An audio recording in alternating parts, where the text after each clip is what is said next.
Namaskar my dear friends. Let us talk about power management design life cycle. So in this we'll try to understand basics of AC-DC converter. Okay.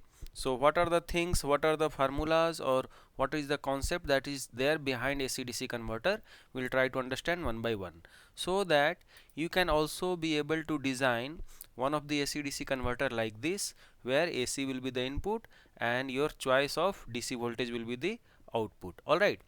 So what we'll try to cover in this particular session is we'll try to see what is my full wave rectifier and how flyback topology converter works. Okay, we'll also see some of the terms like snubber circuit design and feedback circuit design, as well as PWM controllers that is going to regulate your output voltage. Okay, and the learning outcome of this particular session will be you will be able to design a particular converter of your choice. Let us say we have designed 22 watt which is having 15 volt 1.5 ampere current rating. Okay, so this is the particular session that is going to be based upon each and every blocks, like what is my input, how my bridge rectifier is working, how my PWM controller is working, okay, how this snubber circuit is designed, and same way how this particular feedback circuit is working and what are the parameters to take care of to design this, how my output rectifier is working, and at the same time output capacitors and filtering. Okay, so these are the different blocks that is going to get involved in this particular complete power supply designs. Alright, so let us start with full wave rectifier first. So let me show it to you. It is a very simple circuit. As you can see, we have 4 diodes combination here. So let us say that we have V input here, which is AC input. Let us say, so what will happen is we have, this is the input. Okay, let us say 100 volt AC input is there. Okay, so there are two possibilities. First is it is going positive direction as well as negative direction. So we will try to analyze this particular circuit one by one. So let us consider positive half cycle. So in positive half cycle, what will be the thing? We have only positive pulse. Alright, so in this positive pulse, what will happen? This is positive, this is negative. So if we try to draw the signal line, that how it is going to proceed, so it will start like this, and let us say this is my D1, D2, D3, D4, okay, and C1, and this is, let's say, R1, which is load. Now the signal will not pass through D1 because it is going to be cathode, so D2 is forward bias, so that will be allowing to pass. Now D3 will not allow to pass, so it will directly go like this, and then it will start charging the capacitor. Okay, so once it starts charging capacitor, then it will also come back, and then at this place it will not go to D1 because that is the input direction. Okay, so you have to understand both are forward biased, but since this is higher voltage compared to this one, so it will not go to D1, it will go to D4. Okay, so it is going to go to D4, and this is how it is going to come back to the input. Alright, so this is the complete path that is there for my positive half cycle, and as you can see, my capacitor C1 as well as the load is being delivered the power, and capacitor C1 is being charged through this direction. Okay, now let us say I am going to take the same circuit, and I am going to consider negative half cycle. So in negative half cycle, what will be my input? Input will be downward, right? So in that case, my V in is negative. It means positive is down, negative is up. So what will be the direction of my current? So my direction of current will start like this. It will start like this one by one, and then it will pass through this diode, and then it is going to go through this capacitor, and then come back like this to complete the circuit. It will go like this, and then at this place it will not go to this diode. Why? Because it is already blocked, right? So it will go to upper one, so it is going to go to this, and then this is how it is going to complete the circuit. So as you can see, my negative half cycle is also allowing a current through the capacitor in the same direction. Okay, so that's the reason the rectified output is going to go to in the same direction, like flipped up, right? But since this is a capacitor, what it will do is it will hold the charge. What will happen is, as it charged, then it starts coming down, but it won't start coming down since capacitor has charged. Then again it will start charging, then again come down, then start charging. So this is how you will be having a ripple. Okay, so that's the reason you are seeing here ripple, which is your VR, let us say. All right, so this is the complete understanding and complete, like signal passing through the diode, and as well as how capacitor is being taken. So this is how you are going to have full wave rectification. Means positive half cycle is also having one rectified output, negative half cycle is also having one rectified output, but due to capacitance we have a very little ripple. All right, our aim would be to reduce this ripple as high as possible or as much as possible. So our aim is to get a very nice without ripple output. Okay, so that is my like requirement that will be there in our AC/DC converter. Okay, now let us talk about half wave rectifier. So in half wave rectifier, let us say we have one circuit like this. So we have a V input. Now as you can see, this is the input voltage, and this is going to go through this diode and capacitor and through the load. So what will happen, this is my input, which is your, let us say, sinusoidal wave, and this is your output without capacitor. Okay, without capacitor, and it is output with capacitor. Okay, so capacitor actually stores the charge, and this is how it is going to reduce the ripple voltage. Okay, so now what we will do is, let us say we will talk about positive half cycle. So in that case, this will be positive, this will be negative, because positive half cycle is this one. So that is going to give me an understanding of this is the path that will go, and diode my D1 and let us say C1 and R1. So diode D1 is forward biased because of positive cycle, and then it will start charging the capacitor, and then it will go and end. Very simple. But capacitor is being charged like that. Now let us talk about negative half cycle. So this is my input, this is my negative half cycle. So in that case, what will happen? This will be negative 1. So in negative 1, my positive will be downward and negative will be upward. So in that case, my path will start like this. Okay, but the diode will be reversed bias, so it will not allow. It means the capacitor is not being charged. Okay, neither opposite direction and nor in the same direction. It means my output will be 0 in that case. So V output should be 0. So it is not V output 0. Why? Because capacitor has charged in the positive half cycle, so that will allow to drive the load. So actually capacitor will be allowing to drive the load. So that's the reason you will see that without capacitor, for positive half cycle it was charged, but negative half cycle it is completely 0. But if capacitor is there, capacitor will start discharging, and by the time it starts discharging, it will not reach 0. Before that only the next half cycle occurs. Okay, and that again it starts charging. So that's the reason you are going to get capacitor voltage like this.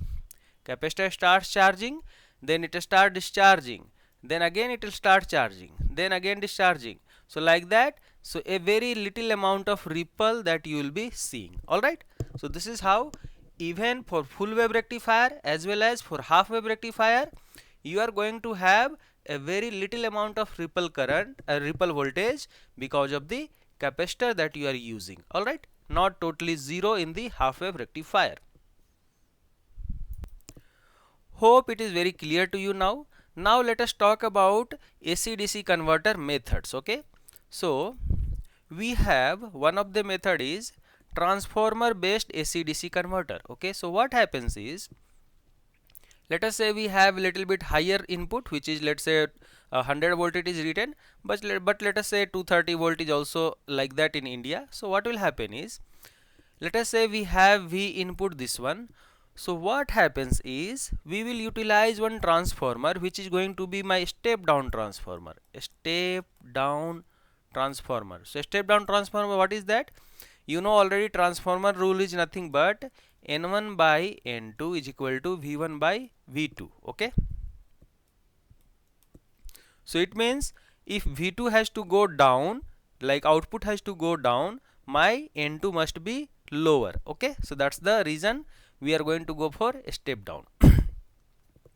So as you can see, my input voltage is represented by this waveform, and my output voltage, like transformer output voltage, is this one, so which is going to be lower voltage. All right.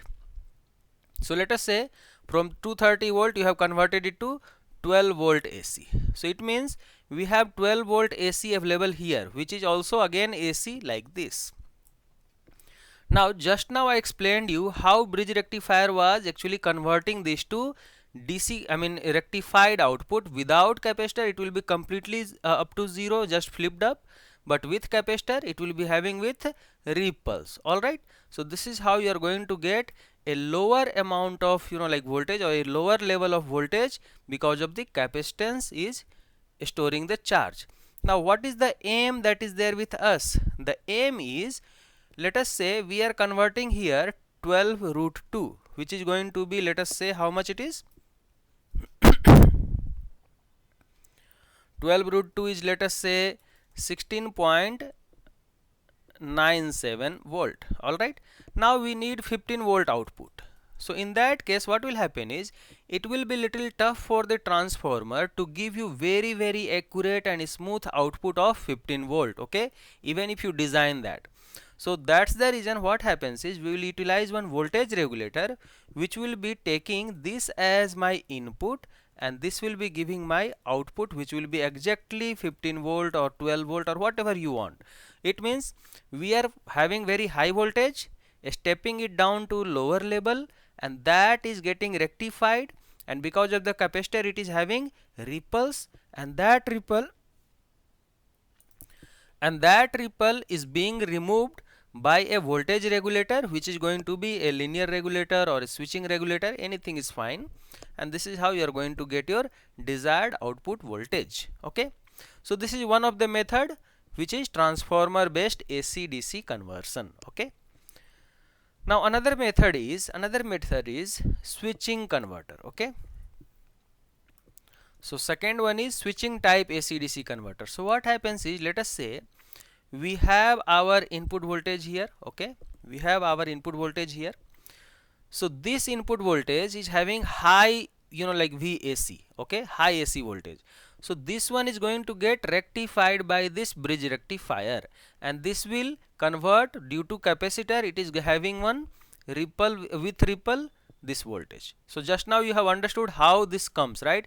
Without capacitor this will be the output, and with capacitor this will be the output, like with ripples. As it starts discharging, again it will start charging, because of the capacitor has hold the charge, right?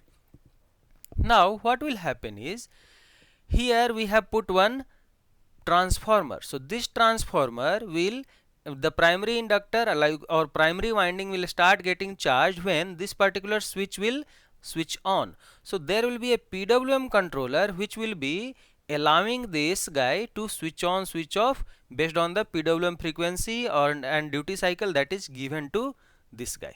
So frequency and duty cycle that is given to this particular switch, or this is actually switching element is nothing but a MOSFET, and that's the reason this is actually called as flyback. So I will teach you later on what is flyback. So what is going to happen is, once it starts charging, then once it switches off, like T off, like off time, what will happen? This particular energy will be transferred to the secondary, and at that time this rectifier will get forward biased, and again it will start charging this capacitor, and as well as sending the load. So basically you are going to get your output voltage, which is going to be your VDC. Alright, so this is a very nice with very low ripple output voltage. Now how this particular voltage level is regulated is, a feedback resistor, like feedback voltage divider will be used, or maybe like reference voltage will be used. And if you are going to utilize isolated uh, solution, then you are going to use one optocoupler here and then send the feedback circuit or feedback voltage to the input, so that this PWM regulation will decide how frequently or how it has to switch on switch off at what rate it is. So this is how the output voltage will be regulated. So this was another method of having a AC/DC converter. So this is the one which we will be actually using for our conversion techniques. Okay, so let us see how actually this particular converter works. Okay, so I will quickly tell you. So what is going to happen is let us say this is my circuit that is there, switching type AC/DC converter. Okay, so what is going to happen in positive half cycle? The bridge rectifier is this one. So you can see positive half cycle, this bridge rectifier having plus opposite this side and minus this side. So let us say this is my D1, D2, D3, D4. Similar to that, D1, D2, D3, D4. Okay, so this particular voltage which is going to have positive half cycle, so this positive half cycle, let us say this is positive, this is negative, so it starts flowing, passing through D2 because D1 is reversed biased. Then the same thing I have already explained it to you, going to go to the load, or here it is actually my like capacitor, right? So this capacitor also will be there one. Okay, through that it will start charging that and then come back to here, and here it won't go to D1 because it is a input, so it has to go to D4, and D4 through that it coming down. So this one circuit we have already explained it to you. Similar to that, this was for negative half cycle. Okay, so this is the proper signaling, like information or how the signal is flowing through the path that is shown for positive half cycle as well as negative half cycle for the AC input that was given here. Okay, now let us have a little bit of understanding on the PWM side. Okay, so as you can see, this is a PWM signal. Let us say we have this is PWM signal. So already this is my T on time and this is my T off time, and the total time period T is nothing but T on plus T off, and the duty cycle that is denoted as, let's say, delta, which is going to be T on by total time period T. So as you can see, the amount of time T on increases, the duty cycle increases. So duty cycle can vary from 0% to, or 0 to 100%, I can write directly 0 to 100%. Okay, 100% means fully on, there will not be off time at all, and 0% means fully off, there will not be any on time at all. So what happens is, based on this particular percentage, you can decide what is the average value that you are going to get. Okay, so let us say it has 25%. So let us say my input voltage level is 0 to 5 volt. So what will be the average voltage that you will be getting at the output based on this duty cycle is, this is 5 volt multiplied by 25%, so 25 by 100. So it is going to give me how much? 25 so it is going to be give me 1.25 volt. So the average output that you will see is 1.25 volt. Now if you want to increase the level of output, like average output, what is your work that you should do? So you should increase the duty cycle of the PWM. So if you increase this, let's say, to 50%, so this has 0 volt, this is, let's say, 5 volt. So what is going to happen? This 50% is going to give me 5 volt multiplied by 50%, right? So 5 to the 100, so this is going to give me 2.5 volt. So as you can see, for 25% you had got 1.25 volt, but for 50% you are going to get average output as 2.5 volt. So this is the very powerful technique of getting average voltage higher or lower based on the duty cycle percentage variation. Okay, so this is very easy. Why? Because we can very easily vary our duty cycle from 0% to 100% in a step of, let's say, 1% also. Okay, so this is very accurately going to give you average output of whatever desired voltage level that you need. So now since we have studied two kinds of AC-DC converter, one was like transformer based and one was switching based. So we'll try to understand the difference between them. Okay. So let us say what are the advantage and disadvantage of different AC-DC converter methods. Okay. So in transformer method, as you can see, the relatively simple circuitry. So circuit was very simple, one transformer and one what was that? One simple transformer and one bridge rectifier plus one voltage regulator, that's all done. But in switching regulator we had bridge rectifier, transformer, and then output rectifier, again one more, and we have a very big problem of feedback circuitry. Okay, so this feedback circuitry is very complex, and this is the reason this particular circuit is going to be complex. However, it has lot of advantage that we will see. Okay. So you can see transformer method, it has low noise. Depending on the circuit, it is very low cost, but it is very bulky in volume. Okay, very bigger size and as well as weight as well. Now it is going to have very high heat dissipation. So your circuit may be get little bit hot. Okay, and it is having very low efficiency. That's the reason this is little bit avoided. Understood? Now coming back to switching method. So as you can see, it is having very complex circuitry because circuit control is required, and it has very many high voltage tolerant component will be required. So it is going to have little bit higher cost. At the same time, since it is going to involve some switching element, and to run that we have to have one PWM driver or something like that. So for that it will have switching noise as well. But all these complexity and noise and all these high voltage tolerant component, this particular type of switching method can result in a very smaller solution as well as very lightweight solution, and it will be having very low heat dissipation, and more than that it can give you very high efficiency output. All right, so this is the reason we go ahead with switching method AC-DC converter. All right. So alright, with this we'll try to see the next concept next time. Thank you.